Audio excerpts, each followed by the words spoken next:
This podcast contains graphic descriptions that some listeners may find disturbing. Listener discretion is advised. Now, with that being said, welcome to the Mortal Musings podcast. Right, let's do this.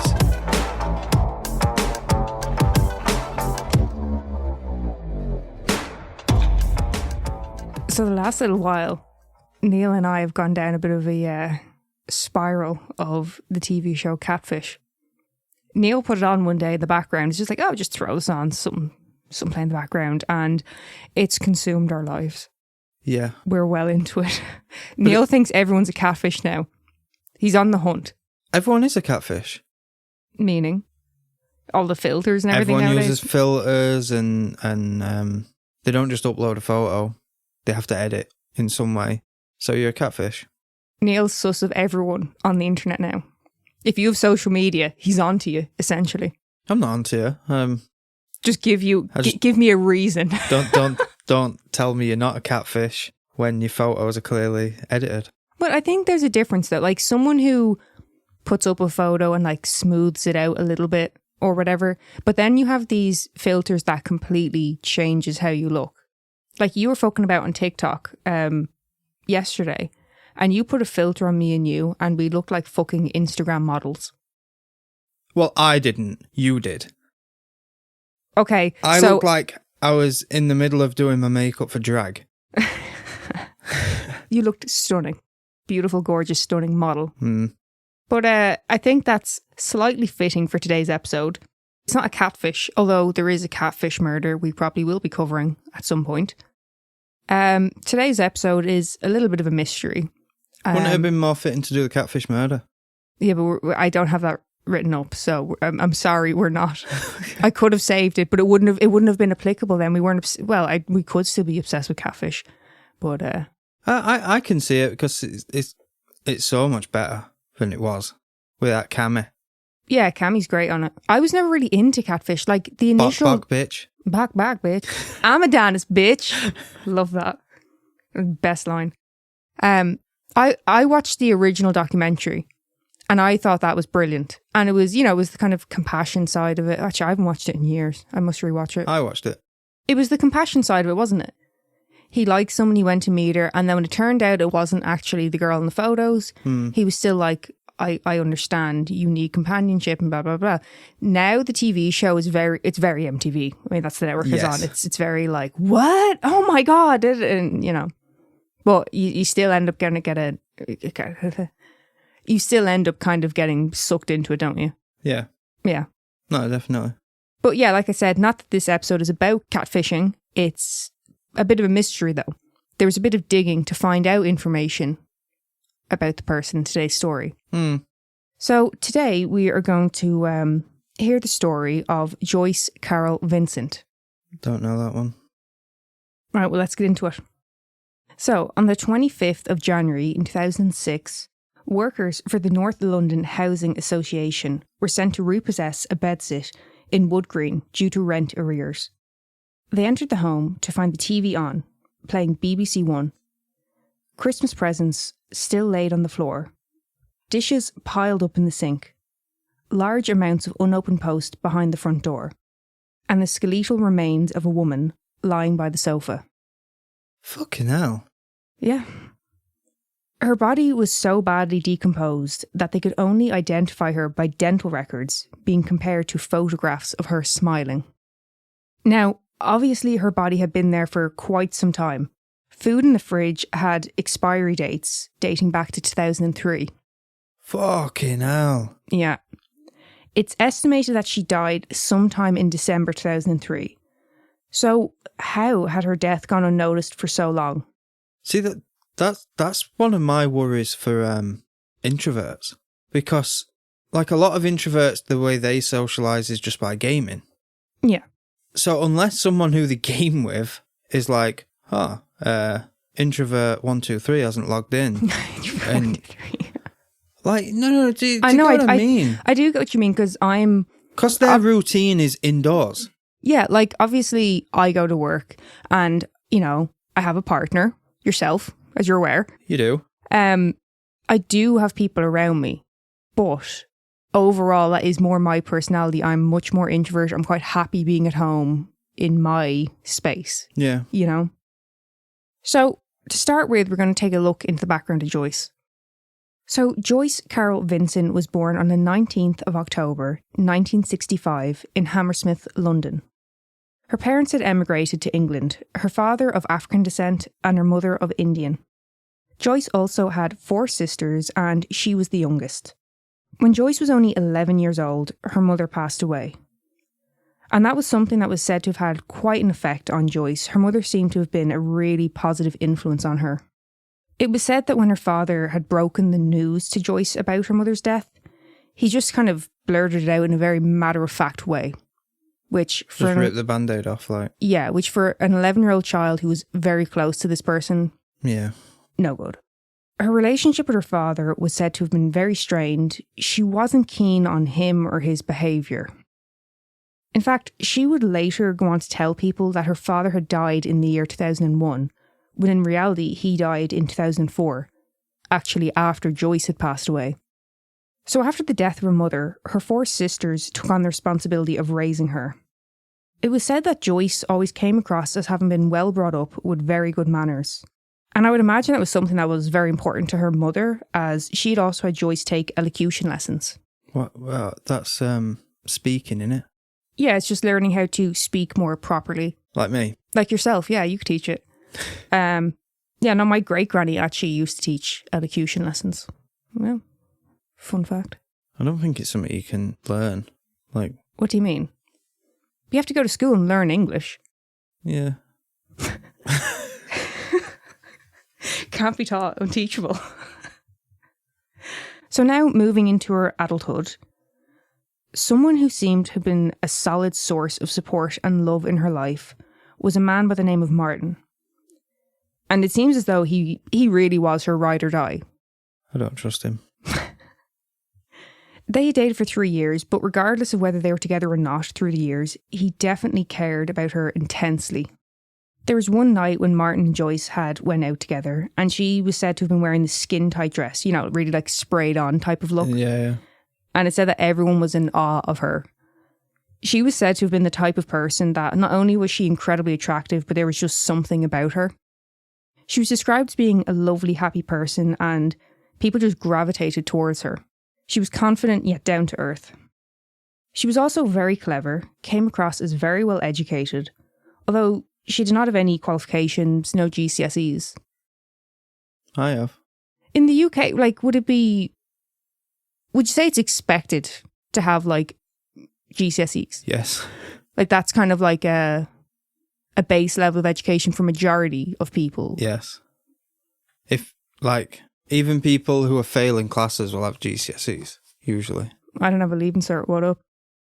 Look, I sat It's a shit brag, isn't it? I'm not well educated, what up? I sat 7 GCSEs and I think I got 1 or 2. What, you failed all the rest of them? Pretty much. Or just didn't do well? One of them, right, and everyone at school found this hilarious. So an F is obviously shit, it's a fail. Mm-hmm. But what they tried telling us at school is an F is still a pass. What? It's still a grade. It's not a pass, though. That's... No. Okay. Mine gets better. So I can't remember if it was for religious education. I got a U. Unfinished. Ungradable. Ungradable. So, like, when we take the piss saying unteachable, you were literally unteachable. One of my grades was ungradable. What does that mean? Did you just not write anything down, or was it just all shite? Like, did you, like, skip a line so each answer was for the previous one or whatever? Is that what happened? I can't remember. Because this sounds like something you would do. I fully believe you here. No, because do you know when there's like the multiple choice ones where it's like... Oh, did you do like alternating? I just had a system, yeah. So I'd just do like A, D, B, BAC, BAC, BAC, BAC. Okay. At one point in her life, she was living with musician Kirk Thorne. And while living there, there was a lot of people coming and going, you know, a lot of musicians and things of that nature. Yeah. A more relaxed atmosphere. And she was said to have fit in really well with them. And there was a story told of how one day she dressed up as a French maid and acted as the maid for everyone in the house, just like serving them tea and just, you know. So obviously she was up for a laugh and she was having the crack. Yeah. But on the other side of that, dressing up in a risque outfit. When Kirk's nieces and nephews came to visit, she was amazing with them. She was supposed to be really great with kids and just, kind of like I said, she was just like a happy, bubbly person people gravitate towards her. She seemed to be able to just fit in with whatever kind of situation you put her in. She like me. Yeah, I was going to say, like I said that to you when you worked in retail. If you had someone like outgoing, loud, whatever, you were able to match that energy. Yeah. Whereas if you had the more introverted, quiet, shy person come in, you were more respectful of their boundaries. Yeah. But also with kids, I'm... Oh, you're great with kids. I'm better with kids than you, aren't I, really? Right. For anyone who's ever watched, what is it? How I Met Your Mother. There's a scene in it where, like, Robin puts her hand out for the baby to sniff her hand. Oh, yeah. That's basically me. I don't really know what to do. I'm not great with them. One thing she was not great at, though, despite the costume, was keeping the house clean. She was said to have been a bit work shy when it came to the housework, going as far as leaving dirt to build up in the tub, to the point where she leaves a ring. What tub? The bathtub in their home. Ugh. Yeah, this was the Kirk guy who shared the home with. He said that, it was literally like a ring of dirt around the tub. So she was not the most keen on hard graft, giving the tub a good scrub. Yeah. But it's not actually hard graft if you... keep on top of it. Yeah. Yeah, but Joyce wasn't about it. She was said to have been a very good singer, and she did in fact like the idea of pursuing that at one point, even making a tape. She had a great voice, she was beautiful, and she had star quality, the whole package.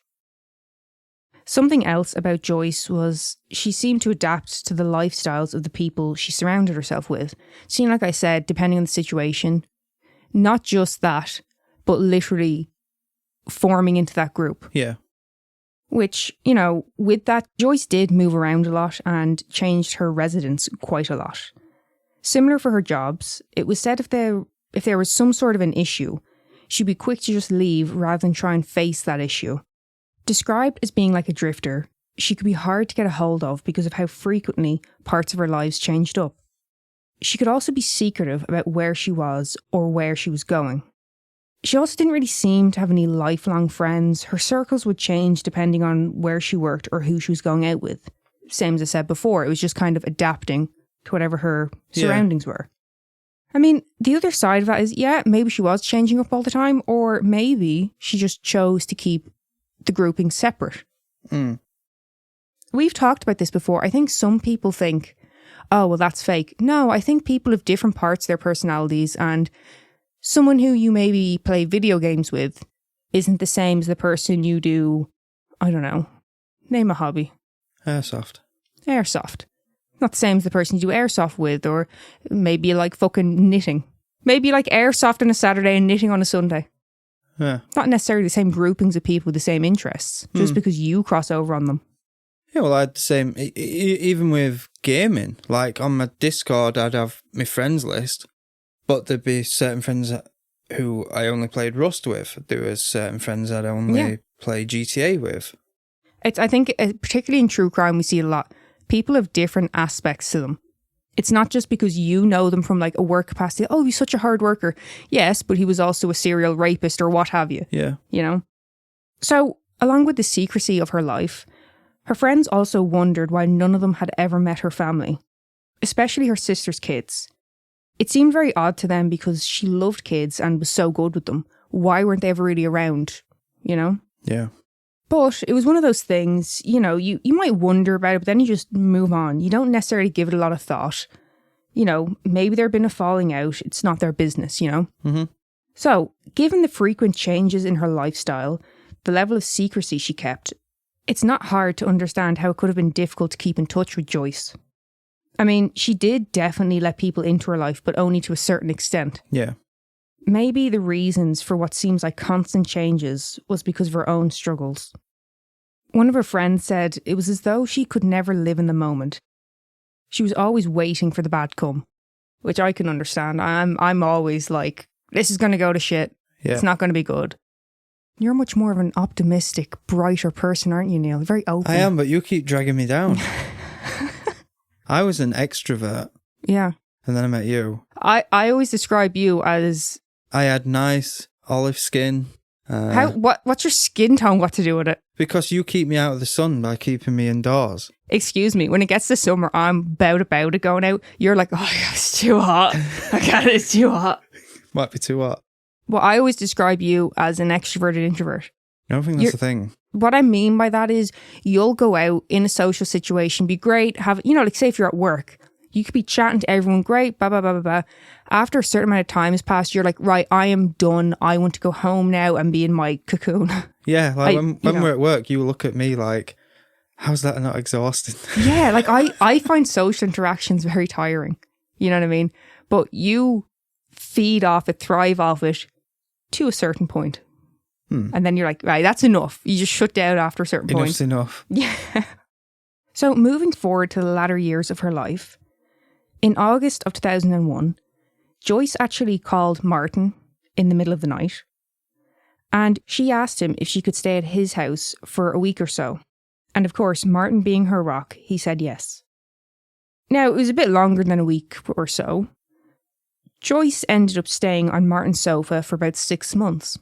That's a bit more than a week or so. Yeah, you're taking a piss now, Joyce. That's why she said a week or so instead of a week or two. Yeah, like she's acting the bollocks a bit. But again, Martin, ride or die, of course you can stay with me, I'll look after you. Another incident that took place in 2001 was when Joyce's friend saw her on the street. She called her name. Joyce lifted her head, looked up towards her, only to put her head back down and pick up the pace as she walked away. Just took off running. Yeah, basically. She clearly acknowledged she saw her and was like, no, not today, not dealing with this. Also in 2001, Joyce left her job that she'd been in for 4 years. She had worked there in the Treasury Department, and the impression people got of her during her time there was a happy, bubbly person, the same as previously said about her. Mm-hmm. But the reasons she gave for leaving were conflicting. She told some that she was leaving for another job after being headhunted, and others she told of how she was taking some time off to go travelling. Now, after Joyce had moved out of Martin's, a letter came for her. Martin admits that he opened the letter. It was in hopes that he could find some sort of address or contact point for her. That's illegal. Well, he shouldn't have done it, but, again, these people, they didn't know where she was from one second to the next, and he just, Yeah, but you can't break the law. No, I know, you shouldn't have done it, but... So, like I said, he opened the letter, but instead of finding some sort of address or contact, it was a wage slip. Now, the wage slip was for her job as a cleaner. Now, nothing wrong with that, fair fucks to her, but definitely wouldn't have been Joyce's first choice. Remember, she wasn't keen on cleaning. Yeah. I wonder if most cleaners are like that. So, like, when I was a mechanic, my car was a shed. Like, yeah, I couldn't be arsed working on my own car. A lot of chefs say that as well. Yeah. They spend all day cooking, that when they get home, so you just fuck something in the oven quickly. So I wonder if a cleaner gets home and they're like, fuck that. So the thing about it is as well with her cleaning job, during the time she lived with Martin, he was still under the impression that she was working in the city. Which this starts to make sense to Martin that it was all a lie, because she wasn't as dressed up as she usually would be. Joyce was very proud in her appearance. It was very important to her.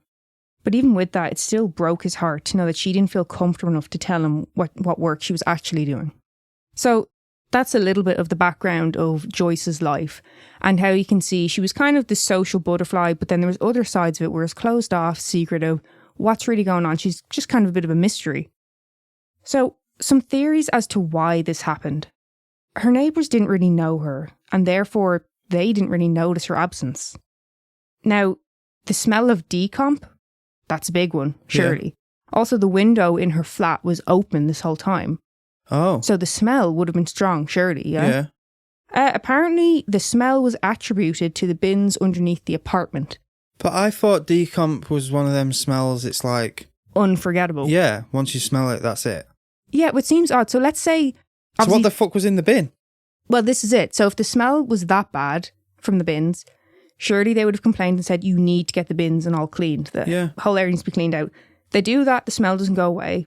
Surely it's not an investigation or something, but there wasn't. Lynn Featherstone, who was an MP for the area that Joyce lived in, she actually wrote to the council, the housing association and the utility companies, asking the question, why did no one notice anything? Why did nothing flag up? And the responses she received to all these letters she sent was either no response at all or just some half-assed answer. What, they just didn't care? They just, I mean, I'm guessing they dropped the ball and just didn't really want to, yeah. So like we discussed, Joyce moved around a hell of a lot. And with all the moving around, Joyce eventually ended up in accommodation for victims of domestic abuse. And that's the bedsit where she was actually found. Now, no one in her life knew of any abuse she was suffering at the hands of a partner. But then again, is that necessarily something that a person would broadcast? Particularly someone like Joyce, who had been somewhat secretive during her life. I mean, the argument for abuse, it would make sense why she become so isolated and alone. Yeah. Even down to seeing a friend on the street from years ago and just being like, nope, not dealing with it. Well, they're embarrassed as well, aren't they? Yeah. And yeah. Now, do you want to elaborate? Or? No. Now, jumping back to 2001, you know, when she rang Martin asking if she could stay with him for a bit. Mm-hmm. He recalled asking her, you know, is everything okay? Are you in trouble? Or, you know. And I was watching him being interviewed about this. And thinking back, he initially said no. He then pauses, stops and thinks. And he says to himself, or did she? And it was one of those moments where you look at him and he was really trying to rack his brains because he's trying to figure out how this happened himself. Yeah. Did she mention to me some sort of issue in her life and I kind of maybe didn't pay enough attention or, you know.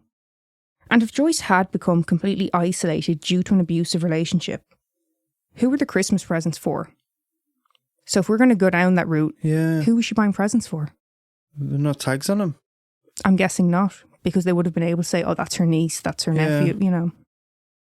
There had also been speculation as to her childhood by the people who knew her. They wondered if there had been any abuse, adding to the reason why she was somewhat of a mystery to the people around her, which again adds up. Yeah. She wasn't a heavy drinker or a drug user, and the police also ruled out foul play. So what happened? How did Joyce die? Joyce did have asthma, and it's thought it could have been from an asthma attack, or possibly from complications due to a peptic ulcer, which she had sought treatment for in November 2003. Now, Joyce had spent 2 days in hospital after she had vomited blood. Something that's a bit sad about this situation, again, she was isolated, she was alone at this point in her life. While she was in the hospital, she listed her bank manager as her next of kin. Oh. So she really didn't have anyone around her. Yeah. Martin talked about years previous when he was with Joyce and how Joyce had actually wanted to marry him. But he had said no because, you know, he was young and he just wasn't quite ready to settle down. Yeah. Martin has since said that he thinks of Joyce constantly and that he thinks that she was the love of his life. Joyce was only 38 years old when she died. And I think this story is truly one to remind us to check in with our loved ones, or possibly if you're struggling yourself, if possible, try to reach out to someone. Yeah, but just remember when it's involving an introvert, text them, don't call them. Yeah. Take it slow, lads. Take it easy. Do you know the funny thing is? Like, say if you have got a friend who's an introvert and for some reason you haven't heard from them in about a week. They're living their best life. If you text them and say, is everything okay? I haven't heard from you in a week. Yeah, I'm fine. It's one of those things. They'd actually be put out by the fact, but why do you think something's wrong with me? You've interrupted my time. I mean, this is the sad thing as well about it, because although she had become more withdrawn in her final years, people who remember the Joyce from years ago, she was out partying and with these musicians and having a good time and all that. When the story about Joyce Vincent got published in papers, people who knew her from years ago didn't realise it was the same Joyce. Yeah. They just didn't think that's how her life would end. So a quote from one of her friends named John: "She died of neglect. We all loved her, but not enough to stop her dying." Martin also said, "You look back and think, I wish I'd asked more. Wish I'd understood more." And again, it's the same thing. It's, if you can, reach out to someone. If you're struggling, please try to reach out to someone else for a hand. So obviously there's nothing from an autopsy because of how far into decomp she was. Exactly. They couldn't really gain a lot of information. Yeah. I mean, it's the whole thing of, okay, so let's say it was as simple as domestic abuse, and she'd become isolated. We see it all the time. You know, people can wrap their heads around that. But then the Christmas presents for people, who were the presents for? Or was this like a tradition she had to buy these and then not send them, or, you know? Could have been decorative. It could have been. It's all a bit of a mystery, really. It's a very interesting case. It's a very sad case. And I think, yeah, like we said, it's one of those to kind of make you realise to reach out to people, keep in contact. And like, I'm not saying this to be funny in any way, but if she was lonely, like, there's an episode of Mr. Bean where he writes himself Christmas cards and sends them to the post. Just so he can receive them. Yeah, and he opens them and he hangs them up. Yeah. Like, is she giving herself something to open? Possibly. Christmas Day? Possibly. Like, you thought I was going to go, like, off the rails there as soon as I mentioned Mr. Bean. You thought I was going to... No, you brought it back round. You kept it connected. But yeah, like, it could be. She might... You know, you enjoy Christmas. You enjoy everything about Christmas. Mm-hmm. She enjoyed opening presents. No one bought her any presents, so she bought herself some. Wrapped them and put them there to open. Possibly. There is also footage of Joyce now. It's very small. They include it in the documentary about her called Dreams of a Life. It was when Nelson Mandela was in London, and you can see her in the crowd, and for like a split second you see her turn and you can see her face. And it's one of those kind of odd, kind of eerie things. You know what I mean? Because it's the whole thing of searching for information. And obviously this woman who's making the documentary was watching this over and over again for a glimpse of her, and she finally found her. Yeah. But yeah. So around the time I was writing up this case, my mum actually told me of a friend of hers who had passed away. And this friend, his fear was to die alone. That was the one thing he didn't want to happen. And unfortunately, he did live on his own. Yeah. And that ended up being what happened. So again, can you imagine how scared it'd be. Yeah, it's heartbreaking to hear that. And I know we've already said it multiple times, but again, please reach out to people if you can and where you can. So yeah, it's a very interesting one. It's also kind of an advisory thing, I suppose. Yeah. You know? So with that out the way, I'll tell you an oddity. I don't like the look on your face. It's not...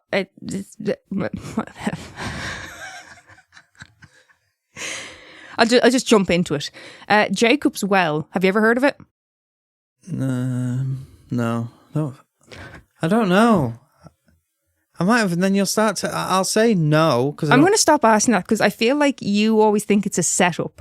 No, because you say the name and it's like, no. But then you'll start telling me about it and I'll be like, oh shit, yeah, I do know about that. So I don't recognise the name. So have at it. Tell me more. So Jacob's Well is located in Texas. And... No, I don't know that. Like, I advise you all to look it up. It's beautiful. It's stunning. It's gorgeous. A well. Yeah, it's amazing. Here's the thing about it, right? Bit of stones in a circle. No, look it up. Right. Neil's just having a quick look at the well itself. Raft Drum. No, Texas. Holy shit. I want to go swimming there. It's beautiful, isn't it? Yeah. And yeah, it does attract quite a lot of tourists. Yeah, there's people swimming in the photos. Beautiful looking. It's also caused the death of at least 12 people. Tried swimming to the bottom. Yes. The reason for these deaths is Why? Why? Well, I'm going to tell you, Neil. The reason for these deaths is that underneath the water, there is a cave system. So the opening of the well is only about 12 foot in diameter, but it's 140 feet deep. And so far, it's known to be about 4,500 feet long. So there are 3 different tunnels. A tunnel, the primary route, which includes parts where divers would have to actually squeeze through. Okay, so... Seems like a lot of effort. It does, doesn't it? I'm very lazy. I'd probably swim... Right, if I could be asked to do anything, swim to the bottom to see if there's any loot. You're laughing at? Yeah. But yeah, like I said, the A tunnel... Yeah, you can dive it, but there's parts where it's very narrow. Yeah. B tunnel, which is just the secondary route, and C tunnel, which is described as not diveable. And people have dived. I'm guessing, like, I don't know. I haven't been down there. I've no intentions of going down there. Now, to do this dive, you also have to get approval from Hayes County. One of the main problems that people seem to run into is that because that passageway is so narrow, people actually have to take off their tanks to get through it. The oxygen tanks. I think the whole point of diving, if you have to take your tank off, you don't do it. Yeah, no, I wouldn't. No, I wouldn't advise that. I've said advised a lot in this episode. I've said it at least 4 times, I think. Be advised. Be advised. Okay. So in 1979, 2 people got stuck down in the caves and died. One of the... What? And died? You want me to say it differently?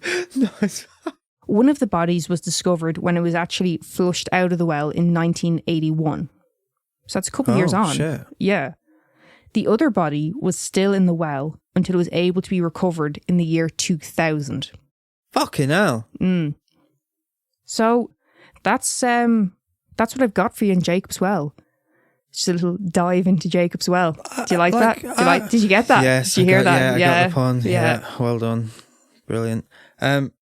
But looking at the photos, I would go there and swim. It's beautiful. Does look really nice. Yeah. But just to like sit by it, I'm not going underneath there. No, like, go in it.